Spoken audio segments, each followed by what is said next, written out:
Yes, আমি একজন সনাতনী হিন্দু।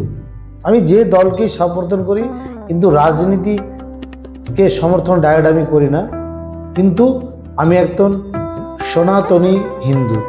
কেউ যদি আপনাকে প্রশ্ন করে যে হিন্দু কি অসুবিধে আছে, খতরা মে আছে, খতরা মে হ্যাঁ, আমি বলবো হ্যাঁ আছে।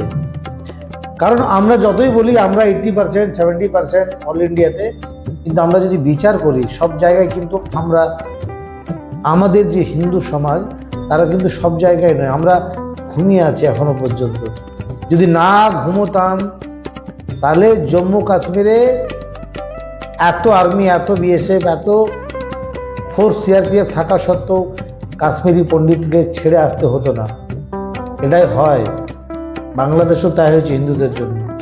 তাই হিন্দুদেরকে একত্রিত নিজের স্বার্থে থাকতে হবে, এটাই আমাদের আসল।